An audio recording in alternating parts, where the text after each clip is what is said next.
Hello friends, welcome to Yadna Investment Academy. Today we are going to talk about a बहुत interesting company Power Mech projects.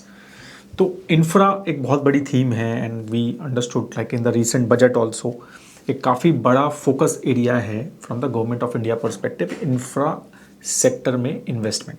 Like overall capex जो announce हुआ last budget में वो almost 11 lakh crore का हुआ.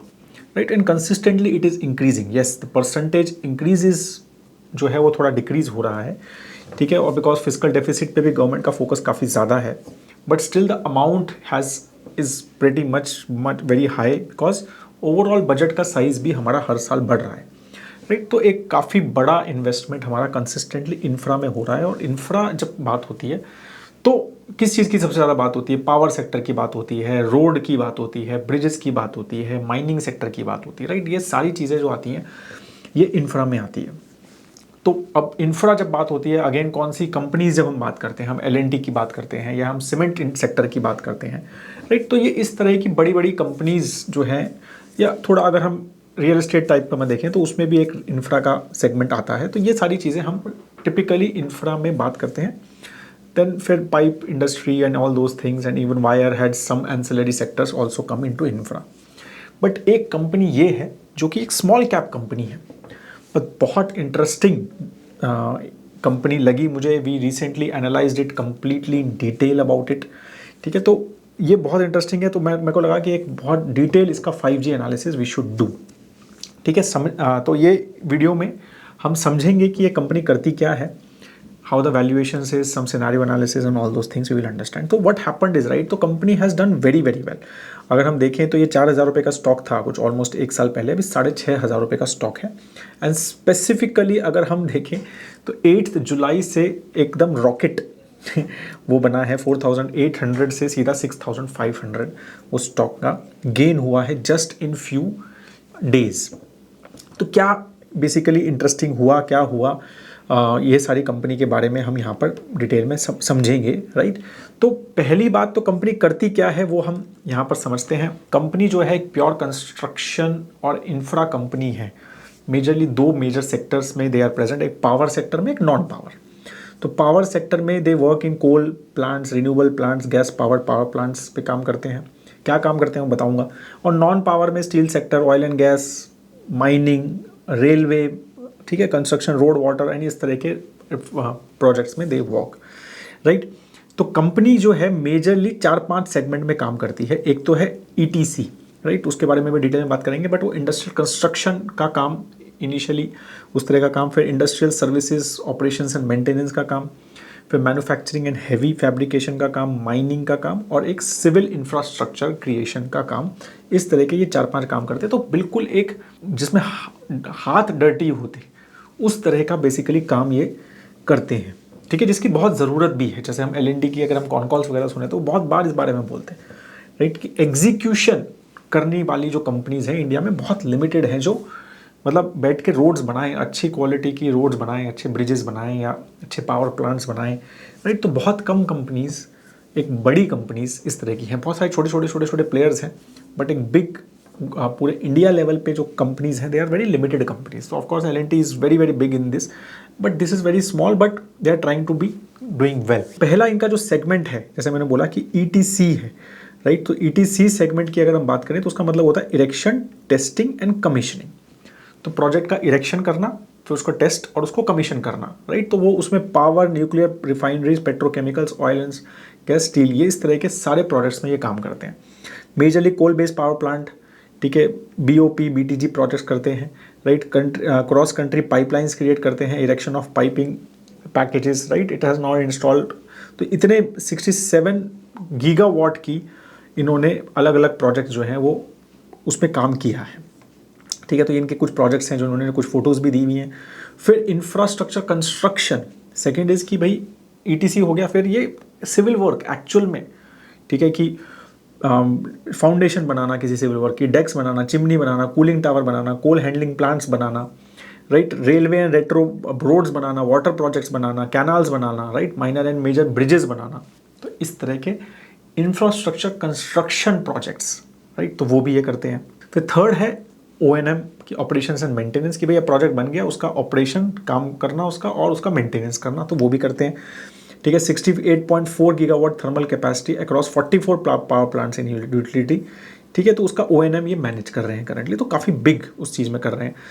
Largest service provider in O&M with forward and backward integration. It is engage in 44 AMCs, 44 annual maintenance contract है इनके पास, और 11 ओवरसीज प्रोजेक्ट भी हैं। ठीक है, तो 30% इनका ऑलमोस्ट FY22 का रेवेन्यू जो है O&M से आया था। Overhauling and maintenance of boiler, turbine, auxiliary, तो ये सारी चीज़ें इनका काम, ये सब चीज़ें करते हैं।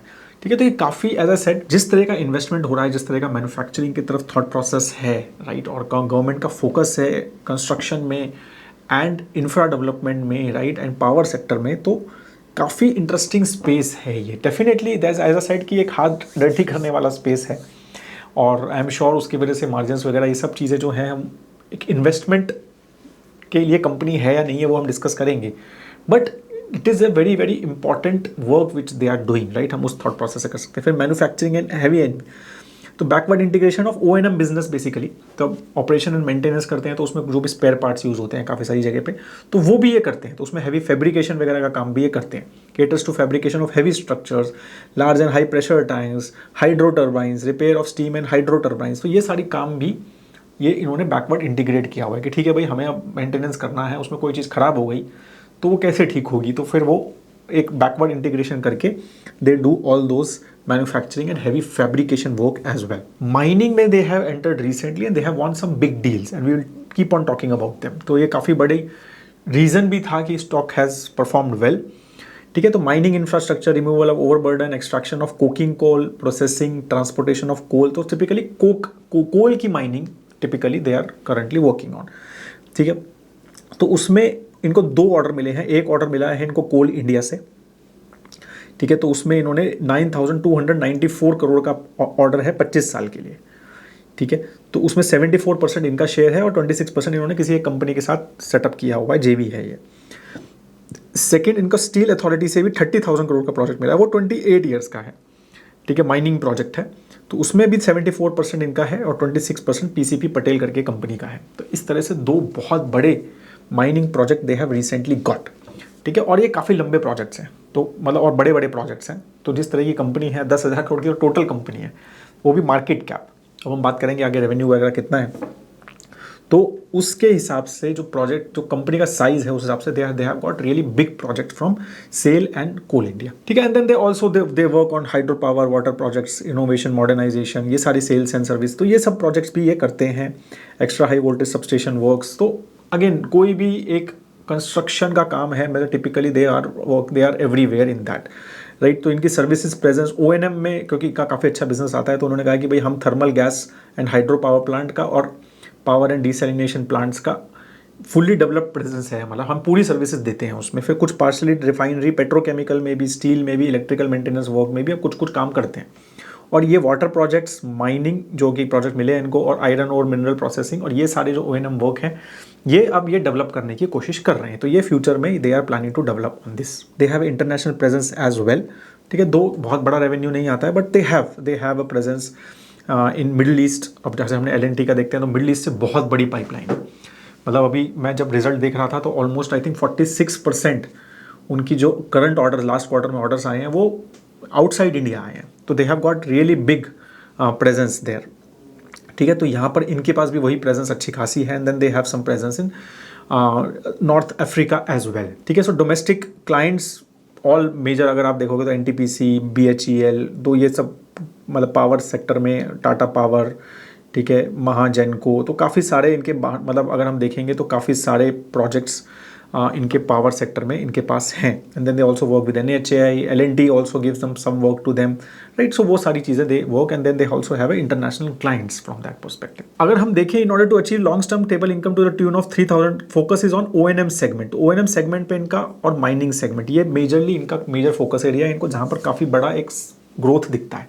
O&M is operation and maintenance, की भी पावर प्लांट वगैरह बन गया, अब इसका ऑपरेशन देखना है, मेंटेनेंस देखना है, उसमें एक रेगुलर इनकम हो जाती है। सिमिलरली माइनिंग में भी they are working on typically O&M model only, but वो माइनिंग सेक्टर में रहेगा। ठीक है, जिस तरह के इनको 2 प्रोजेक्ट्स मिले हैं, तो वहाँ पे भी इनका फोकस अच्छा है, वहाँ पर काफ़ी बड़ी इनकी पाइपलाइन भी है, राइट। तो expected to start generating revenue from, ये माइनिंग सेगमेंट जो है वो Q3 FY25 में रेवेन्यू स्टार्ट हो जाएगा, क्योंकि प्रोजेक्ट अभी रिसेंटली मिले हैं इनको, और FY27 से ये पीक पे चला जाएगा। 1800-1900 crore rupees with margin of 18 to 20% from Kotre mine, और 27 से 30% फ्रॉम तसरा माइन सेल वाली, और ये कोल इंडिया वाली, ये इनको इतना रेवेन्यू मार्जिन मिलने चाहिए। 1800 से 1900 करोड़ रुपए का रेवेन्यू आना चाहिए FY27 से। तो काफ़ी बड़ा प्रोजेक्ट इनको मिला है, और उसमें एक अच्छा खासा ग्रोथ इनको है। अभी हम देखेंगे कि वो कितना बड़ा प्रोजेक्ट है as compare to current revenue. ठीक है, तो growth in profitability in EBITDA is expected to improve by 0.3% only with improvement in tax rates. तो वो भी इनको एक्सपेक्टेड है कि थोड़ा बहुत हमारी टैक्स रेट से इंप्रूवमेंट हो जाएगा। Significant railway projects including civil track का वर्किंग, रूरल इलेक्ट्रिफिकेशन कॉन्ट्रैक्ट्स इनको मिले हैं, राइट। तो ओवरऑल ऑर्डर बुक में भी इनको, मतलब विदाउट माइनिंग भी इनकी ऑर्डर बुक काफ़ी अच्छे से ग्रो हुई है। 30% ग्रोथ रेवेन्यू एक्सपेक्टेड है FY25 में, टारगेटिंग 5,500 करोड़ का। Growth of for FY26 25% expected है, 7,000 करोड़ का रेवेन्यू एक्सपेक्टेड है। ऑर्डर इनफ्लो ऑफ 12,000 करोड़ का भी ऑर्डर इनफ्लो एक्सपेक्टेड है। तो काफ़ी फास्ट ग्रोथ इनको एक्सपेक्टेड है, 30% अभी, और फिर नेक्स्ट ईयर ऑल्सो 25% का टॉप लाइन ग्रोथ, और फिर FY27 से तो यहाँ का ये रेवेन्यू और आने लग जाएगा। तो that will also do very well. ठीक है, तो अगेन अपॉर्चुनिटीज़ बहुत हैं, राइट। एज अ सेड कि हम ये बहुत बात करते हैं कि नेशनल इंफ्रास्ट्रक्चर पाइपलाइन है, गति प्रोजेक्ट्स हैं, राइट, क्रिएट हुई है। O&M अपॉर्चुनिटीज़ काफ़ी ज़्यादा बढ़ी हैं, राइट, इंडिया में। फिर क्या कहते हैं, जल जीवन मिशन के ऊपर O&M में, मतलब operation and maintenance of that. ETC business में भी काफ़ी अच्छा नई कोल प्लांट सेटअप होने की बात हो रही है, राइट। तो 169 gigawatt existing coal plant based of 440 of install based this needs FGD retrofitting for reduction of sulphur emissions, right. उसमें भी चेंजेस हैं जो करंट प्लांट्स हैं, तो वो भी सारी चीज़ें में काम आ सकता है। तो 1.25 लाख करोड़ रुपीज़ का इन्वेस्टमेंट उसमें लगेगा। तो वो काफ़ी सारे एज ए सेट की ETC प्रोजेक्ट्स जो थे इनके इरेक्शन के ऊपर और सारी चीज़ें, तो वो भी कमीशन प्रोजेक्ट्स वगैरह पे, उन पे भी इनको काफ़ी अच्छा एक फोकस है। ऑयल एंड गैस, तो ये मतलब मैं वही कह रहा हूँ कि ये ग्रोथ अगर हम इंडस्ट्री वाइज देखें तो ये क्लियरली सीइंग, और यही चीज़ वैल्यूएशंस इन सभी कंपनीज़ की अगर हम कंस्ट्रक्शन साइड में देखें तो बहुत ज़बरदस्त बढ़ी हैं। रेलवे में भी दे हैव वर्क, तो रेलवे तो आजकल किसी भी कंपनी में आ जाए तो वैसे ही स्टॉक बहुत बढ़ जाता है। तो they also have some allocations from there. Entry into railway infra started in 2016 with completion of 37 kilometre track doubling. अब ट्रैक डबलिंग की है इन्होंने 37 किलोमीटर की, राइट। और तो वो भी वहाँ पर भी इन्होंने काफ़ी सारा काम कर रहे हैं, और मतलब प्लान कर रहे हैं। Road and highway infrastructure, again lot of work is going on in this. In FY total road projects under implementation is about 147 kilometre. तो वो इतना इनको वहाँ से रोड से काम आया हुआ है। अब ये जो स्टॉक बढ़ा था इन लास्ट 15-20 दिन, वो इसका बहुत बड़ा रीज़न ये था कि जब रशिया प्राइम मिनिस्टर गए तो वहाँ पे 6 more nuclear power plant India में सेटअप होने की बात हुई थी, and they have a capability to setup these nuclear power plants as well, right. तो BHEL के पास है ये कैपेबिलिटी, तो BHEL से एक्सपेक्टेड है, सो कुछ काम इनको आ सकता है, राइट। तो इसीलिए BHEL, देखो आप, मतलब मनी कंट्रोल का न्यूज़ भी था ये, new power plants will reportedly be built by BHEL and power make. तो ये काफ़ी बड़ा, ये जो न्यूज़ थी ये काफ़ी बड़ी इनको एक्सपेक्टेड। BHEL का आपने वीडियो मेरा देखा होगा अगर डिटेल में, तो वो उसमें भी हमने न्यूक्लियर पावर की बात की है। न्यूक्लियर पावर प्लांट इंडिया में बहुत कम कंपनीज का काम कर पाती हैं, और प्राइवेट तो शायद ये पावर मेक ही है, ठीक है, जो एक एटलीस्ट कंस्ट्रक्शन वगैरह में या O&M में अगर इसमें काम करें। और BHEL will provide the overall equipments and everything. तो BHEL का वो सारा चीज़ें हैं कि वो सब पीछे बैक एंड प्रोडक्ट सारी चीज़ें प्रोवाइड करेगा। तो उसमें जो है ये काफ़ी इंटरेस्टिंग अपॉर्चुनिटी इनको दिखी है कि 6 पावर प्लांट अगर ये बनाएंगे, और ये अभी तक कंपनी ने कुछ सिक्योर वगैरह ये बोला नहीं है कि भाई हमें ये प्रोजेक्ट मिला है, बट मार्केट ने बिकॉज ऑफ दिस न्यूज़ उसमें काफ़ी बढ़ाया है। Company has done very well overall. अगर आप देखोगे तो देखो मार्च 2010 में ये 319 करोड़ की कंपनी थी, मतलब रेवेन्यू था इनका, 4,000 करोड़ का रेवेन्यू है, ठीक है। तो काफ़ी और कंसिस्टेंटली कंपनी ने इंक्रीज़ किया है रेवेन्यू, लाइक 15-17 में छोड़ दो कि because of I think demonetisation GST वगैरह के बाद, बट कंसिस्टेंटली फिर ये कोविड की वजह से ड्रॉप है, बट कंसिस्टेंटली और स्पेशली अभी लास्ट 3-4 साल में कंपनी का जो ग्रोथ है वो बहुत 44%, 33%, 17%, बहुत अच्छा ग्रोथ रहा है टॉप लाइन का, सेल्स ब्रेकअप देखें तो इरेक्शन प्रोजेक्ट्स पहले बहुत ज़्यादा करते थे, ईटीसी प्रोजेक्ट्स जो हमने बात की थी, तो वो कम होके अभी कम हो गए हैं। मेजर जो सिविल वर्क और ओएनएम, राइट, तो सिविल वर्क बहुत मिलने लग गया है इनको, तो 22% से वो 56% का सिविल वर्क का प्रोजेक्ट्स आ रहे हैं, मतलब रोड बनाना, कैनाल्स बनाना, राइट, तो वो सारा सिविल वर्क का काम बहुत आ रहा है, तो उसमें काफ़ी बड़ा रेवेन्यू आ रहा है इनको। ओएनएम जो है वो 26% है, तो वो कंसिस्टेंटली 33-25 वो उस आसपास है। इलेक्ट्रिकल वगैरह का काम मिलता है इनको, वो ज़्यादा नहीं है, और अदर्स जो है 1% है। माइनिंग रेवेन्यू जो है वो बहुत कम था अभी FY24 में, बट फ्यूचर में एक्सपेक्टेड है, राइट, तो क्योंकि वो जो 2 प्रोजेक्ट्स जीते हैं तो उसका यहाँ पर अभी रेवेन्यू नहीं दिखाया हुआ है। 15% ही एक्सपोर्ट से आता है करंटली, और 84.4% डोमेस्टिक रेवेन्यू ही है। अब ये बहुत इंपॉर्टेंट है, contingent liability as a percent of total asset वो जो है डिक्रीज हुई है, 58% थी 2010 में, अभी 0.3% है, ठीक है, तो बहुत ज़्यादा कंटिंजेंट लाइबिलिटी डिक्रीज हो, that's a very good sign of company कि वो इंप्रूव हो रहा है वहाँ सारी चीज़ें में, ठीक है। तो माइनिंग ऑर्डर, अब ऑर्डर्स जो है, ऑर्डर बुक कैसे इंक्रीज हो रही है, ये विदाउट माइनिंग ऑर्डर है जो रिसेंटली मिला है इनको, ठीक है, तो 39,000 करोड़ का माइनिंग ऑर्डर है 25 साल का, बट ये विदाउट अगर हम देखें तो इनके 2018 में 4,000 करोड़ की ऑर्डर बुक थी, अब 4,700 अप करके 17,000 करोड़ की 2024 में इनकी ऑर्डर बुक हुई है, राइट, और कंसिस्टेंटली आप इंक्रीज देखो 60%, 21%, 55%, 27%, तो बहुत अच्छे से ऑर्डर बुक इनकी इंक्रीज हो रही है, ठीक है। So that is giving a lot of एक कंफर्ट, और उसके बाद 39,000 करोड़ की और ये ऑर्डर बुक अब ऐड हो जाएगी 25 साल के हिसाब से, तो वो भी एक काफ़ी इंटरेस्टिंग इनके पास नंबर है, राइट। तो ऑर्डर बुक कहाँ से आ रही है, वो मेजरली इरेक्शन प्रोजेक्ट से कम आ रही है 2024 में, तो स्पेशली सिविल वर्क से मेजर आई है, और ओएनएम से बहुत अच्छा आया है, राइट, एंड देन इलेक्ट्रिकल से आया है थोड़ा बहुत इनके पास। माइनिंग इसमें एज आई सेड अभी इंक्लूड नहीं किया है इन्होंने। अगर हम 2023 में, बट इट हैज़ चेंज, 2023 में इलेक्शन से मेजरली आया था, फिर 27 सिविल वर्क, तो civil work has really done well, इनकी ऑर्डर बुक जो है वो भी सिविल वर्क से काफ़ी ज़्यादा है, और बाकी इनका ओएनएम से भी बिजनेस अच्छा आता है। हाँ, तो ये बैकलॉग है, सॉरी, ये वाला जो मैंने बताया था, ये इनफ्लो है, इतना इनफ्लो आया है 2024 में, दिस इज न्यू ऑर्डर्स। तो न्यू ऑर्डर्स जो आए हैं वो सिविल वर्क से आए हैं, ये इससे आए हैं, ये जो न्यू ऑर्डर्स आए हैं, और जो बैकलॉग करंटली जो ऑर्डर बुक है, राइट, उसके हिसाब से 45% का बैकलॉग जो है वो सिविल वर्क में है, 37% का ईटीसी में है, और ओएनएम में 12.7% का है, राइट। तो डेफिनेटली इसमें ज़्यादा अभी ओवरऑल इनको है, बट इनका जो थॉट प्रोसेस है, फ्यूचर इनको लग रहा है कि इसमें और माइनिंग में एक अच्छा ग्रोथ इनको मिल सकता है, जो एडिशनल ग्रोथ है वो वहाँ मिलेगा।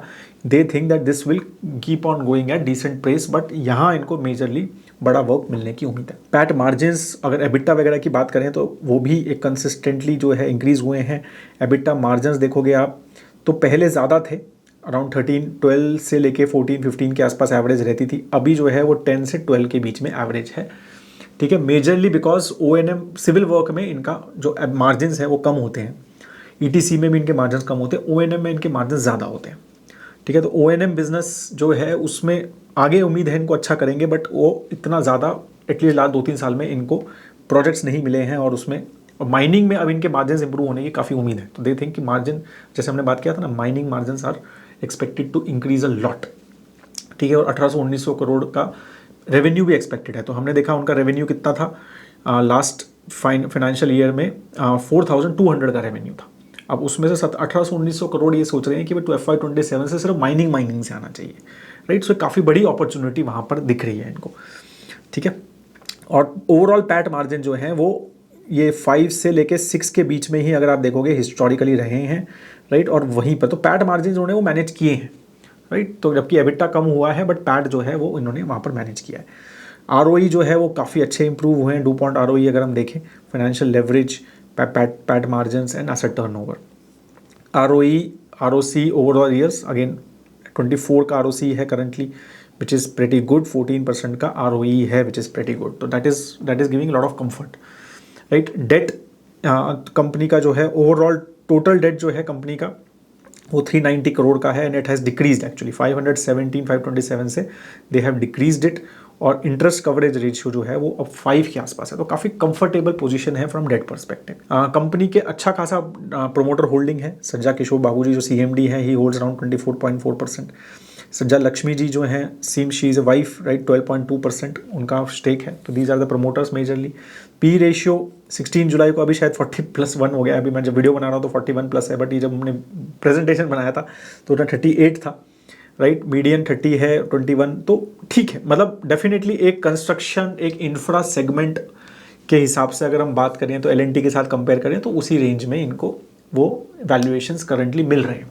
तो अब growth, can we they do better than a company like L because of the smaller base and more flexibility typically a smaller company will have, तो वो हमें देखना है, right. But again infra company के हिसाब से एक प्रीमियम, थोड़ा प्रीमियम वैल्यूएशन है, बिकॉज टिपिकली एक माना जाता है कि लॉन्ग टर्म में इस तरह की कंपनी जो है वो जीडीपी ग्रोथ रेट से ही ग्रो करती हैं। But now because of the lot of focus of government, तो they are getting lot of projects, ठीक है, जो overall their growth has increase, right, because government is increasing a capex a lot. अब उसके बाद private capex वगैरह अगर आता है तो दे में have additional benefit out of it. और फिर एक्सपोर्ट से भी, जैसे एल को जो मिल रहा है बेनिफिट, अब एक्सपोर्ट में बहुत बड़ा उनको प्रोजेक्ट्स मिल रहे हैं मिडिल ईस्ट पे स्पेशली, तो वो इनके साथ भी अगर हुआ, अभी इनका 15-16% ही है, अगर दैट कैन ऑल्सो ग्रो, तो कंपनी का एक अच्छा फ्यूचर है। मतलब from the kind of work which they do and the kind of development currently we are doing, और जो हमारा थॉट है कि हमें एक डेवलप्ड नेशन बनना है 2047 से, तो ये बहुत important work which they are currently doing. But again, ठीक है, there are lot of risk associated, right. Construction projects have lot of risk, you have to deal with government, you have to deal with lot of red tape, right. तो वो सारी चीज़ें हैं कि आपको ये समझना है, क्योंकि आप ultimately most of the project which are there, SAIL से मिला, कोल इंडिया से मिला, माइनिंग का, तो most of the projects, most of the clients which they have, right, typically are इधर PSUs और द गवर्नमेंट ऑफ इंडिया, ठीक है। तो वो हमेशा एक रिस्क जो है working with PSUs, managing the red tapism और द काइंड ऑफ वर्क, तो वर्क स्टॉपेज, काम नहीं हुआ कंप्लीट, तो payment delays, as I said things have improved a lot in last few years, 3-4 years. But क्या वो कंसिस्टेंटली आगे रहेगा, क्या उसमें कुछ चेंजेस आ सकते हैं, नहीं आ सकते, टफ टू से। तो वो risk specific to working with government entities, working with public sector entities, working on projects, right, which have lot of red tapism involve, जिसमें प्रोजेक्ट्स अप्रूवल में, प्रोजेक्ट स्टार्ट करने में, लैंड एक्विजिशन करने में बहुत ज़्यादा टाइम लगता है इन सब चीज़ों में, ठीक है। तो वो सारी चीज़ें जो हैं उसमें वो रिस्क हमेशा एक इन्वॉल्व हमें समझना ही है। एज अ सेट, हमें इसको एक एल का थॉट प्रोसेस से देखना है। L has become a very big brand, they are getting a very very big projects, वो तो पूरे मेट्रोज बना रहे हैं कम्प्लीटली, जैसे पुणे का मेट्रो, सॉरी पुणे का नहीं, बैंगलोर का metro I think they have made completely. तो वो तो अभी जो प्रोजेक्ट्स कर रहे हैं, the kind of projects which they are doing, they are like पूरा टर्न की टाइप प्रोजेक्ट्स कर रहे हैं कि भाई हम ही बनाएंगे पूरा। They I think they are doing more smaller work currently, so not a turnkey type of projects, but I am sure they want to go there at that level, at that time.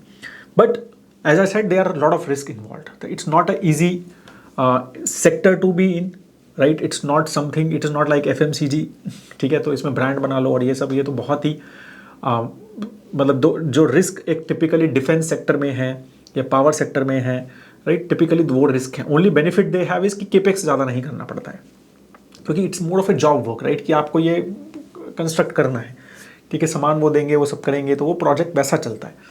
तो capex driven business नहीं है, right. It's not कि मेरे को power plant setup खुद बनाना है, खुद अपने खर्चे से करना है और फिर उसको पैसा कमाना है, तो वो वैसा नहीं है। तो केपेक्स ड्रिवन बिजनेस नहीं है, कैपिटल इंटेंसिव बिजनेस नहीं है, but other risk are there. So वो चीज़ें हमें बहुत अच्छे से समझनी है before we are investing, because एक वैल्यूएशंस आर नॉट, अब 40+ हो गया जैसे मैंने बोला, तो वैल्यूएशंस अगर हम देखें तो 5 ईयर मीडियन तो 14 ही है।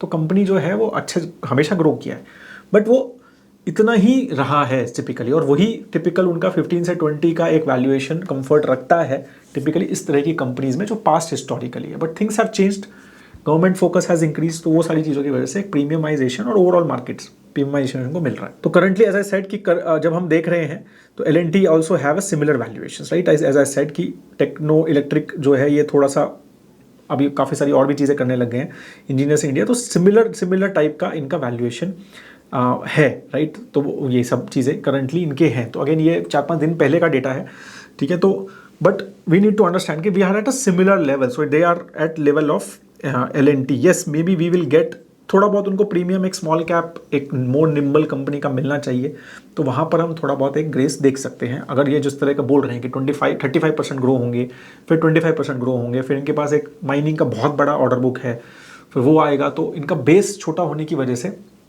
काफ़ी अच्छा ग्रोथ एक एक्सपेक्टेशन करना चाहिए, ठीक है। और सबसे अच्छा कंफर्ट क्या देता है कि दे have a good promoter holding, right. So promoter has a skin in the game. फिर DIS का बहुत अच्छा होल्डिंग और बहुत ज़बरदस्त ग्रो किया है, मार्च 2022 से सीधा 19.8 डबल से ज़्यादा कर लिया है। FIIs ने भी इंक्रीज़ किया है, ठीक है। तो अदर्स तो ये बहुत कंफर्ट देता है ये चीज़ कि एक स्ट्रॉन्ग प्रमोटर होल्डिंग है, इंस्टीट्यूशन होल्डिंग भी बहुत स्ट्रॉन्ग है। इवन 10,000 करोड़ की कंपनी के लिए ये इस तरह का इंस्टीट्यूशन होल्डिंग तो gives lot of comfort overall in the governance of the company, ठीक है, in the prospect of the company as well, right. तो वो सारी चीज़ें बहुत अच्छी हैं। फिर बड़े बड़े अच्छे इंस्टीट्यूशन SDFC म्यूचुअल फंड का 7.8% का स्टेक है। HSBC जो LNT था पहले 4.6% का स्टेक है। आदित्य बिरला 1.4। तो एक काफ़ी बड़े strong names are there in the overall allocations perspective. Stock has done exceptionally well, 31% का कैगर ग्रोथ कंपनी ने दिया है सिंस मई 2016, राइट। और जबकि मई 2016 से लेके मई 2022 में सिर्फ 9% ही ग्रो हुआ, और उसके बाद मई 2022 से अभी तक 126% का कैगर ग्रोथ है। तो of course as a set sector has done well, तो मार्केट हैज़ डन वेल, तो उस हिसाब से they have grown.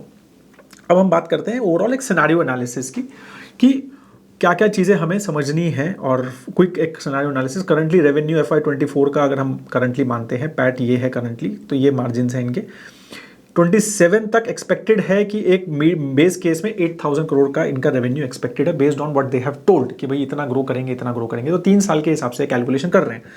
Margin 14% EBITDA के माने हैं, ठीक है। एक बेस केस में 12% की उससे कम और 15% वैसा, ठीक है। एबिटा अगर यहाँ आता है, डेप्रिसिएशन 2.5% रखा है, आई थिंक 1.5 है, वैसे थोड़ा सा एग्रेसिव रखा है वो, ठीक है। तो interest on working capital assumed at 500 crore rupees की वर्किंग कैपिटल एज्यूम की है। तो PBT इतना आना चाहिए एक बेस केस में, कंजर्वेटिव केस में और एग्रेसिव केस में, ठीक है। तो वो सारी चीज़ें हैं। पैट 60 इतना आना चाहिए। PE रेशियो अगर 25 रहता है तो भी आज के हिसाब से their market cap in FY27 मतलब ऑलमोस्ट 3 इयर्स बैक आगे 17,000 करोड़ की होनी चाहिए, जो कि 22% का कैगर ग्रोथ है। तो मतलब इवन एट करंट वैल्यूएशंस 25 का PP अगर डिग्रेड होता है 40 से 25 होता है, then also because of the high growth expectation in the top line and bottom line and consistent EBITDA margin, they have a very very good growth expected. तो ये काफ़ी कंफर्ट दे रहा है उस हिसाब से। एग्रेशन में तो बहुत अच्छा वैल्यूएशन है, बट कंजर्वेटिव सिनेरियो में वो हमें समझना है कि कंजर्वेटिव सिनेरियो अगर ये होता है कि भाई 20 का PE रह जाता है, एक डी रेटिंग हो जाता है और आगे उतना ग्रो नहीं कर पाते, वो सारी चीज़ें नहीं हो पाती है, और risk associated as I said because of B2B business, payments नहीं आते हैं, कैश फ्लो का इशूज़, डेट बढ़ जाएगा, ठीक है। तो वो सारी चीज़ें भी अगर होती हैं, they are not able to manage things, अगर बहुत ज़्यादा प्लेट पे आ जाता है, sometimes projects get delayed and नाम खराब होता है। तो ये सारी चीज़ें हैं क्योंकि जिस तरह के काम में है वो, तो उस सब में चीज़ें अगर होता है तो we may not get much return. तो ये चीज़ें हमें समझनी है with this company, right? So overall, just giving a summary, right?